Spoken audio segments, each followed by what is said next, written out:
எல்லாத்துக்குமே தெரியும் ஜிம்முக்கு போகணும் அப்படின்னா அதுவும் வந்து ஒரு குறிப்பிட்ட டைம். ஃபார் எக்ஸாம்பிள் ஒரு 6 மாதம் ரெகுலராக போனோம்னா கண்டிப்பாக உங்களுக்கு ஒரு ரிசல்ட் கிடைக்கும்னு தெரியும். 1 மாதம் 2 மாதத்துக்கு ரிசல்ட் கிடைக்காதுங்கிறது உங்களுக்கு தெரிஞ்சுக்கணும். ஒரு குறிப்பிட்ட டைம் 6 மாதம் to 8 மாதம் போனால் ரிசல்ட் கிடைக்கும்னு தெரியும். பட் அந்த 6 மாதம் உங்களால் வந்து ஃபாலோ பண்ண முடியல அப்படின்னா ப்ராப்ளம் நம்மக்கிட்ட தான் இருக்குது அப்படிங்கிறது அர்த்தம். ஸோ அது என்ன ப்ராப்ளம் அப்படிங்கிறத நம்ம தெரிஞ்சுக்கிட்டோம்னா நம்மளால் அச்சீவ் பண்ண முடியும். இந்த ப்ராப்ளம் என்னன்னு தெரிஞ்சுக்கிறதுக்கு ஃபஸ்ட்டு நம்ம ஹேபிட் அப்படின்னா என்னன்னு தெரிஞ்சுக்கணும். 2வது அந்த ஹேபிட் எப்படி ஒர்க் ஆகுதுங்கிறத தெரிஞ்சுக்கணும். 3வது நாம் எப்படி ஒரு புது ஹேபிட்டை க்ரியேட் பண்ணுறது அப்படிங்கிறத தெரிஞ்சுக்கணும். இது 3 தெரிஞ்சுக்கிட்டோம்னா நம்மளுக்கு வேணுங்கிற ஹேபிட்டை ஈஸியாக இம்ப்ளிமெண்ட் பண்ணலாம். ஸோ இந்த வீடியோவில் நம்ம இந்த 3 விஷயத்தை மட்டும்தான் தெரிஞ்சுக்க போகிறோம். Welcome to. ஃபஸ்ட்டு விஷயம் என்னென்னா ஹேபிட்னா என்னன்னு தெரிஞ்சுக்க போகிறோம். நம்ம ஒரு விஷயத்தை ரொம்ப கான்ஷியஸாக பண்ண ஆரம்பிப்போம் ஃபஸ்ட் டைம். பட் அதையவே வந்து திரும்ப திரும்ப திரும்ப பண்ணுறப்போ அது வந்து சப்கான்ஷியஸ் மைண்டில் ரெஜிஸ்டர் ஆகி அதே ஒர்க்கை ஆட்டோமேட்டிக்காக நம்ம வந்து பண்ண ஆரம்பிப்போம். ரொம்ப ஸ்ட்ரெயின் பண்ணாமல் ரொம்ப ஃபோக்கஸ் பண்ணாமல் ஆட்டோமேட்டிக் மோடில் பண்ண ஆரம்பிச்சிட்டோம்னா அதுதான் வந்து ஒரு ஹேபிட். எக்ஸாம்பிளுக்கு நீங்கள் சைக்கிள் ஓட்ட ஆரம்பிக்கும் போது ஃபஸ்ட் டைம் சைக்கிள் ஓட்டும் போது ரொம்ப கான்ஷியஸாக சைக்கிளை எப்படி பெடல் பண்ணணும், எப்படி பிரேக் பண்ணணும், எப்படி பேலன்ஸ் பண்ணணும் அப்படிங்கிற ரொம்ப ஃபோக்கஸ்டாக பண்ணியிருப்பீங்க. பட் இதே வந்து நீங்கள் திரும்ப திரும்ப பண்ண ஆரம்பிச்சதுக்கப்புறம் நீங்கள் ஆஃபீஸ்க்கு பைக்கில் போகிறீங்க அப்படின்னா வீட்டிலேருந்து பைக் எடுப்பீங்க, உங்களுக்கு என்ன நடந்ததுனே தெரியாது, ஆஃபீஸில் போய் நின்றுப்பீங்க. ஸோ இதுதான் வந்து ஆட்டோமேட்டிக் மோட். இந்த ஆட்டோமேட்டிக் மோடுக்கு பேர் தான் ஹேபிட். ஸோ ஹேபிட்னா என்னன்னு தெரிஞ்சுக்கிட்டோம். இது எப்படி ஒர்க் ஆகுதுன்னு தெரிஞ்சுக்கிட்டோம்னா இன்னும் கொஞ்சம் ஈஸியாக இருக்கும். ஃபர்ஸ்ட் வந்து ஒரு ஹேபிட் ஒர்க் ஆகிறதுக்கு ஒரு 4 ஸ்டெப் ப்ராசஸ் இருக்குது. அது என்னன்னா கியூ, கிரேவிங், ரெஸ்பான்ஸ், ரிவார்ட். இதில் ரிவார்ட்னா என்னன்னு உங்களுக்கு தெரியும். நம்ம ஒரு விஷயத்தை பண்ணதுக்கப்புறம் நம்மளுக்கு ஒரு சாட்டிஸ்ஃபேக்ஷன் கிடைக்கும், அதுக்கு பேர் தான் ரிவார்ட். உங்கள் பிரெயின் வந்து எங்கே ரிவார்டு கிடைக்கும் அப்படிங்கிறத தேடிட்டு இருக்குது. அந்த ரிவார்டு எங்கே கிடைக்கும் தெரிஞ்சதுன்னா அதை வந்து ஃபர்ஸ்ட் பண்ணுறதுக்கு ரொம்ப ஆர்வமாக இருக்குது. ரிவார்டு அப்படிங்கிற கடைசி ஸ்டெப்பை மட்டும்தான் பார்த்துருக்கோம். இது ரிவார்டு அச்சீவ் பண்ணுறதுக்கு இந்த 3 ஸ்டெப் இருந்தால் மட்டும்தான் நம்மளால் அச்சீவ் பண்ண முடியும். அது என்னன்னா கியூ, கிரேவிங், ரெஸ்பான்ஸ். இதில் கியூ என்னன்னா அந்த ரிவார்டை இனிஷியேட் பண்ணுறதுக்கான first step process. For example உங்களோட மொபைலில் வந்து ஒரு நோட்டிஃபிகேஷன் வருது அப்படின்னா அந்த நோட்டிஃபிகேஷன் தான் வந்து கியூ. இது வந்து மெசேஜ் என்னன்னு பார்க்கணும் அப்படிங்கிறதுக்கான ஒரு கிரேவிங் கிரியேட் ஆகுது. யார் மெசேஜ் அனுப்பிச்சிருப்பா அப்படின்னு உங்களுக்கு யோசனை வரும். ஏதாவது முக்கியமான மெசேஜான்னு உங்களுக்கு ஒரு யோசனை வரும். அதனால் வந்து ஒரு கிரேவிங் கிரியேட் ஆகுது. அந்த கிரேவிங் கிரியேட் ஆகிறங்காட்டி ஆட்டோமேட்டிக்காக உங்களுக்கு வந்து ஒரு ப்ராசஸ் வருது. என்னென்னா அந்த மொபைலை எடுக்கிறீங்க, எடுத்து பார்த்து யார் மெசேஜ் பண்ணியிருக்காங்க அப்படிங்கிறத நீங்கள் பார்க்குறீங்க. அதுதான் ப்ராசஸ். அந்த ப்ராசஸை நீங்கள் அச்சீவ் பண்ணிட்டீங்கன்னா உங்களுக்கு வந்து ஒரு சாட்டிஸ்ஃபேக்ஷன் கிடைக்குது. ஓகே, இவங்க தான் அனுப்பிச்சிருக்காங்க, இதுதான் மெசேஜ் அப்படின்னு உங்களுக்கு ஒரு சாட்டிஸ்ஃபேக்ஷன் கிடைக்குது. இதுதான் வந்து ரிவார்ட். ஸோ ஃபஸ்ட்டு வந்து கியூ, கிரேவிங், ரெஸ்பான்ஸ் அப்படிங்கிற இந்த 3 விஷயம் நடக்கலைன்னா உங்களுக்கு ரிவார்ட் கிடைக்காது.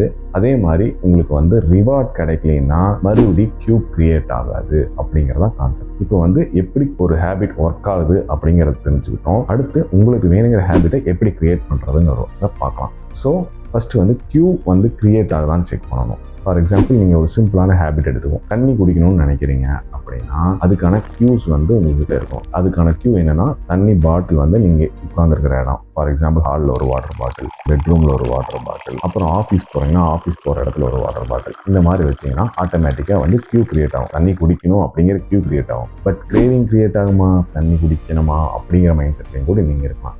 ஸோ கிரேவிங் கிரியேட் பண்ணுறதுக்கு என்ன பண்ணலாம்னா அதில் வந்து சியா சீட்ஸ் ஆட் பண்ணிங்கன்னா ஓகே, சியா சீட்ஸ் வாட்டர் கொஞ்சம் உடம்புக்கு நல்லது அப்படிங்கிற மாதிரி ஒரு கிரேவிங் கிரியேட் ஆகலாம். இல்லைனா சீரக தண்ணி ஒரு தடவை எடுத்துகிட்டு போகலாம், இல்லைன்னா ஒரு டீடாக்ஸ் வாட்டர் எடுத்துகிட்டு போகலாம்.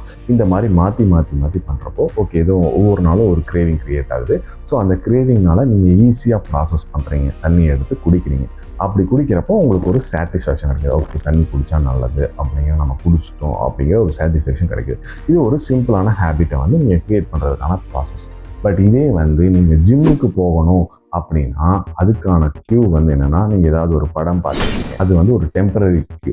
நீங்கள் வந்து ஒரு 10 நாள் கழிச்சு அந்த படத்தை மறந்துருக்க வாய்ப்பு இருக்குது.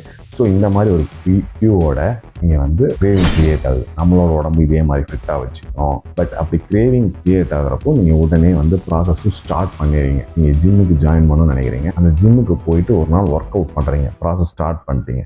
ஆனால் வந்து ரிவார்ட் அப்படிங்கிற 4வது விஷயம் கிடைக்காது. ஏன்னா வந்து 1 டே வந்து ஒர்க் அவுட் பண்ணால் கண்டிப்பாக ரிசல்ட் கிடைக்காதுங்கிறது எல்லாத்துக்கும் தெரியும். பட் அது தெரிஞ்சாலுமே ரிவார்ட் கிடைக்கலிங்கிறப்போ ஃபர்ஸ்ட் நாள் போகிறீங்க, செகண்ட் நாள் போகிறீங்க, 3rd நாள் வந்து விட்டுறீங்க. ஏன்னா வந்து ரிவார்ட் கிடைக்கல அப்படிங்கிறனால. ஆர்டிஃபிஷியலாக ரிவார்ட் வந்து எப்படி கிரியேட் பண்ணுறது அப்படிங்கிறத பார்ப்போம். அதே மாதிரி ஃபஸ்ட்டு வந்து கியூ எப்படி கிரியேட் பண்ணணும்னு பார்ப்போம். நீங்கள் வந்து ஜிம்முக்கு போகணும் அப்படிங்கிறது காலையில் எந்திரிச்சதே ஞாபகம் வர மாதிரி உங்களுக்கு வந்து ஏதாவது ஒரு ஃபோட்டோ அப்படிங்கிற மாதிரி ஒட்டி வச்சுக்கலாம். அந்த ஃபோட்டோ ஒட்டி வச்சுருக்கப்போ அடிக்கடி உங்களை ரிமைண்ட் பண்ணும், ஜிம்முக்கு போகணும், ஒர்க் அவுட் பண்ணணும், நாமளும் ஃபிட் ஆகணும் அப்படிங்கிற மாதிரி ஒரு ஃபீல் கிரியேட் ஆகும். பட் நாம் ப்ரீவியஸ் ரிவார்ட்லேருந்தே வெளியே வந்திருக்க மாட்டோம். ஃபார் எக்ஸாம்பிள், காலையில் நம்ம ஜிம்முக்கு போகிறோம்னு நினைக்கிறோன்னா நம்ம நைட்டு லேட்டாக தூங்கியிருந்தோம்னா ஆட்டோமேட்டிக்காக காலையில் லேட்டாக தான் எந்திரிப்போம். ஏன்னா வந்து லேட்டாக எந்திரிச்சா தான் நம்ம நல்லா தூங்கி எந்திரிச்சு அதில் ஒரு சாட்டிஸ்ஃபை ஆகும். சாட்டிஸ்ஃபை ஆனால் தான் அதிலிருந்து ரிவார்டு கிடைக்கும். அந்த ரிவார்டு கிடைச்சா தான் நம்ம அடுத்த ப்ராசஸ்க்கே போக முடியும், அடுத்த கியூவை நோக்கி போக முடியும். ஸோ வந்து காலையில் லேட்டாக எந்திரிக்கிறது தான் நம்மளுக்கு பிரச்சனை அப்படிங்கிறது தெரிஞ்சுக்கிறோம்.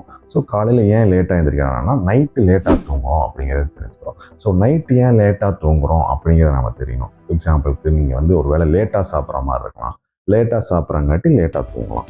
ஸோ ஒரு வேளை லேட்டாக சாப்பிட்றோம் அப்படின்னா ஏன் லேட்டாக சாப்பிட்றோம், அப்போ இன்னும் கொஞ்சம் சீக்கிரமாக சாப்பிட்டு தூங்கிடலாம் அப்படிங்கிற கியூவை க்ரியேட் பண்ணுறதுக்கான ப்ராப்ளம் என்னங்கிறத ஐடென்டிஃபை பண்ணி அந்த ப்ராப்ளமை சால்வ் பண்ணுறோம். ஸோ நேரமே சாப்பிட்றோம், அப்போ ஆட்டோமேட்டிக்காக நேரமே தூக்கம் வருது.